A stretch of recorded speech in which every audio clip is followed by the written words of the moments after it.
अब major arcana के 22 cards को हम रिकॉग्नाइज कैसे करेंगे, क्योंकि 78 कार्ड्स में से पहले हमने अलग किए मेजर आर्कना कार्ड्स 22 जिनके नंबर हैं 0 to 21। अब हम उन्हें कैसे रिकॉग्नाइज करेंगे, तो सबसे पहले हम कार्ड्स देख लेते हैं। 0 नंबर, 1 2 3 4 5 6 7 8 9 10, then 11 12 13 14 15 16 17 18 19 20 and 21। तो टोटल नंबर ऑफ कार्ड्स हमारे हो गए 22। अब इनको हम पहचानेंगे कैसे? जो भी मेजर आर्कना के कार्ड्स होते हैं उनमें आपको नंबर लिखा नजर आएगा, ऊपर टॉप पर नंबर लिखा होगा और नीचे एक वर्ड लिखा होगा, जैसे द मून। इस कार्ड को देखें तो ऊपर नंबर लिखा है 10 नंबर, नीचे लिखा है व्हील ऑफ फॉर्चून। तो इस तरीके से आपको मेजर आर्कना कार्ड्स में टॉप पर नंबर लिखा नजर आएगा और नीचे एक वर्ड, जैसे इसमें है जस्टिस, ऊपर लिखा है 11 नंबर। ये जितने भी मेजर आर्कना के कार्ड्स हैं, बेसिकली इनकी जो पिक्चर है उस पिक्चर का पूरा समराइज वे में नीचे लिखा हुआ वर्ड एक्सप्लेन कर देता है। वो उसकी रिफ्लेक्शन है, जो उस कार्ड के पिक्चर का मीनिंग है, एक्चुअल मीनिंग है, वो नीचे लिखा हुआ वर्ड उसको रिवील करता है। फॉर एग्जाम्पल इसी कार्ड में देखते हैं कि यहाँ पर जो भी पिक्चर बनी है वो रिवील करता है व्हील ऑफ फॉर्चून। इस तरीके से हम सभी कार्ड्स की स्टडी करेंगे और ये जितने भी आपके मेजर आर्कना के कार्ड्स हैं ये आपकी लाइफ के साथ कनेक्टेड हैं। ये आपकी एक्चुअल में आपकी ही लाइफ के साथ कनेक्टेड हैं। हमारी लाइफ में हम कितनी ही वांटेड अनवांटेड सिचुएशंस में फंसते हैं, हम उन्हें कैसे क्रॉस करते हैं, हम कैसे सीखते हैं, हम कैसे अपने कॉन्शियस और सबकॉन्शियस माइंड को ट्रेन करते हैं, हम कैसे उसको डील करते हैं, ये सब आपको इस कार्ड में मालूम चलेगा। और आपको मालूम चलेगा हमारी जिंदगी के जितने भी उतार चढ़ाव हैं, जितने भी हमारी जिंदगी में प्रॉब्लम्स आते हैं, फिर हम उनके सॉल्यूशंस ढूंढते हैं और उसके बाद हम उनसे ओवरकम कर जाते हैं। कैसे हम गिरते हैं, कैसे हम संभलते हैं। लाइफ के हर एरिया में आपको मेजर आर्कना में अपनी रिफ्लेक्शन दिखाई देगी कि लाइफ के हर एरिया को ये रिप्रेजेंट करते हैं। हमारा चाइल्डहुड, हमारी टीन एज, हमारा एडल्ट होना, हमारी मिडिल एज और फिर जब हम ओल्डर एज में आते हैं, तो ये सारी स्टेजेस हमारे मेजर आर्कना रिप्रेजेंट करते हैं। मैं आपको एक स्टोरी की फॉर्म में ये समझाने की कोशिश करती हूँ कि हमारी ही लाइफ की जर्नी की ये स्टोरी है कि कैसे हम इनोसेंट होते हैं बहुत ज़्यादा और लाइफ में आगे बढ़ते बढ़ते बहुत मैच्योर्ड और एक्सपीरियंस्ड हो जाते हैं। तो सबसे पहले देखेंगे हमारी जर्नी स्टार्ट हुई 0 द फूल से। हम सिर्फ वर्ड की बात करेंगे, जो हर कार्ड में नीचे वर्ड लिखा है, हम अभी उससे ही एक स्टोरी मैं आपको समझाने की कोशिश करती हूँ।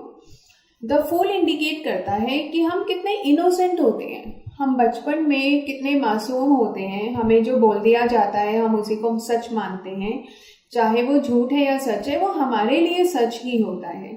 और हम दूसरों पर भी ट्रस्ट करते हैं, अपने आप पर भी ट्रस्ट करते हैं, भगवान पे भी ट्रस्ट करते हैं।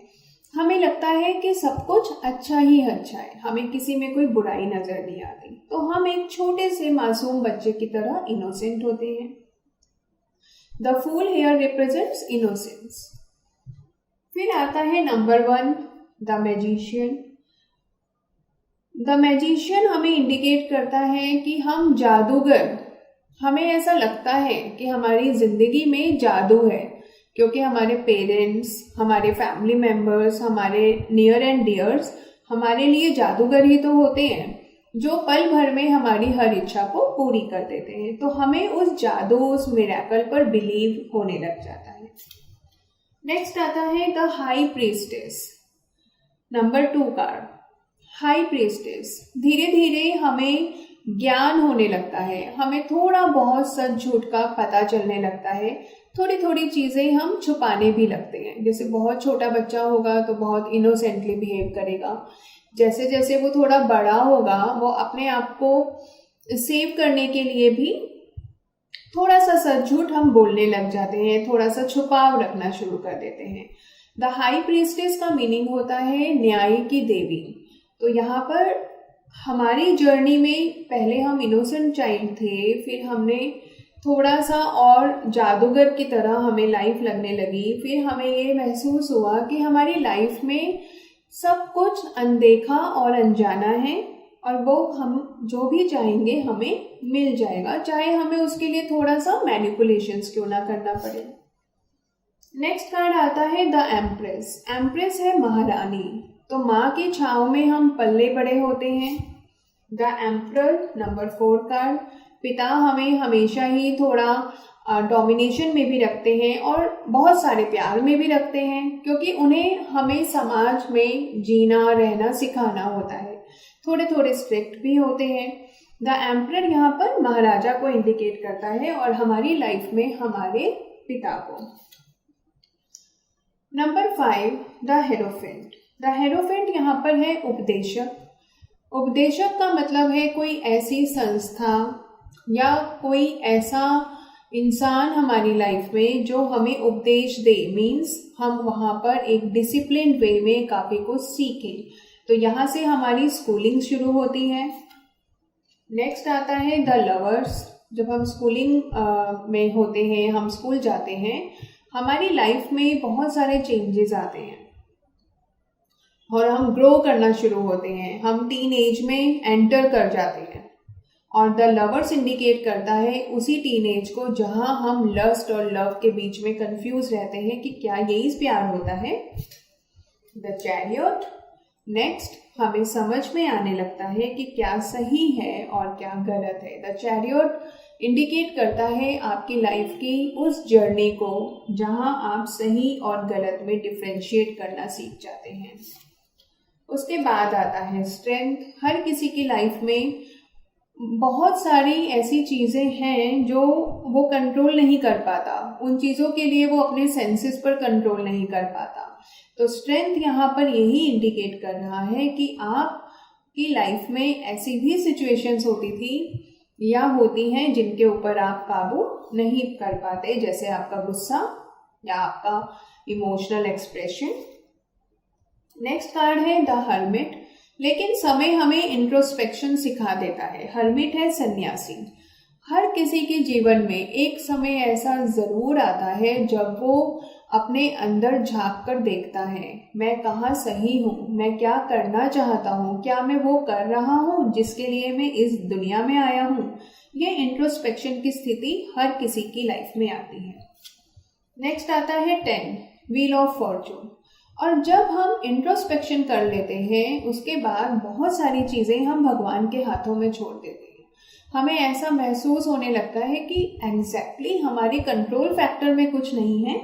जैसे कि गीता में कहा गया है कि आप अपने कर्म करो, फल की चिंता मत करो। तो वो लर्निंग भी हमें मिलने लगती है और हम सिर्फ अपने कर्मा पर ध्यान देने लगते हैं। जस्टिस। लाइफ में ऐसी भी सिचुएशंस हम फेस करते हैं जैसे जैसे हम ग्रो करते हैं कि हमें न्याय करना पड़ता है या न्याय सहना पड़ता है। कभी भी हम किसी बुरी या अच्छी संगत में हैं, उसको भी एग्जामिन करना बहुत ज़रूरी है कि हम कैसे लोगों के बीच में हैं, हमें कैसे प्रैक्टिकली बिहेव करना है, सोशली कुछ रूल्स को फॉलो करना है जो यूनिवर्सल लॉ है। तो उन सबको हम एज एन जस्टिस फॉलो करते हैं। नेक्स्ट आता है द हैंग्ड मैन। हर किसी की लाइफ में ऐसी सिचुएशन आती है कि वो कुछ चीजें प्लान करता है और वो उनके आउटकम भी सोचता है और उसको मालूम है कि ये आउटकम मिलने में शायद मुझे देरी हो, but I should have to work. तो पेशेंस हमें लाइफ सिखा देती है। डेथ कार्ड हेयर इंडिकेट्स कि हर किसी की लाइफ में अच्छा समय है तो बुरा जरूर आता है, बुरा है तो अच्छा, ये तो जीवन का चक्र है। तो डेथ इंडिकेट करता है major transformation in your life. कोई भी इंसान इस दुनिया में ये नहीं कह सकता कि उसने जीवन के बदलते स्वरूप नहीं देखे। फिर आता है हमारा टेम्परेंस कार्ड, जो हमें इतना मैच्योर बना देता है कि हम अपने जीवन में अपने से विपरीत लोगों के साथ भी एडजस्ट करना सीख जाते हैं, चाहे वो हमारा वर्क एरिया हो या फैमिली लाइफ। फिर आता है the devil. The devil indicate करता है हमारी उस मिडिल एज को जहां पर हमें ये लगने लग जाता है कि अब हम बहुत मैच्योर्ड हैं और अब हम लोगों को रूल कर सकते हैं और हम अपनी फैमिली के ऊपर डोमिनेट भी कर सकते हैं। ये स्टेज, ये सिचुएशन हर किसी की लाइफ में आती है जब हमें ये लगने लगता है कि अब तो हम बहुत ग्रो अप कर गए हैं। नेक्स्ट आता है द टावर और वहीं से शुरू होता है हमारा ईगो। हमें लगता है हम तो एक हाइट पर हैं। The tower indicates height. हम एक ऊंचाई पर हैं, हम कुछ भी कर सकते हैं, हम अपनी फैमिली को अपने अंडर काम करने वाले लोगों से अपनी तरह से काम निकलवा सकते हैं। कहीं ना कहीं हमें वो ईगो घर कर जाता है किसी ना किसी सिचुएशन में और वो अनएक्सपेक्टेड लॉस को ही इनवाइट करता है। फिर आता है द स्टार। जब हम ईगो से निकल जाते हैं, हमने ईगो फेस किया, लॉसेस बेयर कर लिए, उसके बाद हमें फिर से उसी ईश्वरी शक्ति के अंडर हम अपने आप को सरेंडर कर देते हैं कि हे ईश्वर अब तू ही देख। The star means here pole star, वो चमकता हुआ ध्रुव तारा जिसे पाने की इच्छा हर किसी में होती है और वही इच्छा हम में भी होती है उस अचीवमेंट की तरफ जो हम अपनी जिंदगी में चाहते हैं। नेक्स्ट आता है द मून। द मून यहाँ आपको इंडिकेट करता है कि आपकी लाइफ में जरूरी नहीं है कि आपके आसपास के जो लोग हैं वो आपके लिए फ्रूटफुल रिजल्ट्स ही लाएंगे, वो आपके लिए शुभ ही सोचेंगे। बहुत सारे ऐसे एक्सटर्नल फैक्टर्स होते हैं जो आपकी लेग पुलिंग में लगे रहते हैं, आपके प्रॉब्लम्स में से भी फायदा उठाने की कोशिश करते हैं और ऐसे लोग आपको हर जगह मिल जाएंगे। तो वो भी हमारी लर्निंग है, हमने वो भी सीखा। द सन इंडिकेट करता है हमें एक टाइम के बाद ये फील होता है कि हमारा घर स्वर्ग है, हमें अपने घर से अच्छा कुछ नहीं मिल सकता। बाहर दुनिया में हम एंटरटेनमेंट के लिए जा सकते हैं, इंजॉयमेंट के लिए जा सकते हैं, पर जो सुकून अपने घर में है वो द सन इंडिकेट कर रहा है। फिर आता है जजमेंट। एक समय आता है जब हम उस ईश्वर से अपने उन सभी बुरे कर्मों के लिए माफी मांगते हैं कि हे ईश्वर हमें क्षमा कर दो, क्योंकि अब हमारे जीवन का कभी भी अंत हो सकता है, तो हमारे बुरे कर्मा को यहीं पर ही डिसॉल्व कर दो, जिससे हमारी आगे की अगर हम रीबर्थ लेते हैं तो उस जन्म में हमारी जिंदगी सुकून से भरी हो। एंड नेक्स्ट आता है द वर्ल्ड।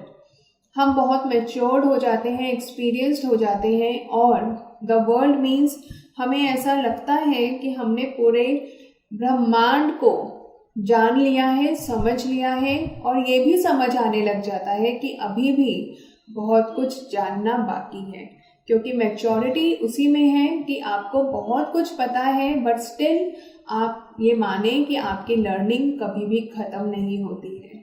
तो इस तरह से हमारी लाइफ के हर पहलू को इन कार्ड्स ने बताया और जब हम डिटेलिंग में इन कार्ड्स को पढ़ेंगे तो और ज़्यादा क्लैरिटी के साथ, बहुत अंडरस्टैंडिंग के साथ हम इनके पिक्चर्स को, इनके नंबर्स को और नीचे लिखे हुए वर्ड्स को एक्सप्लेन कर पाएंगे।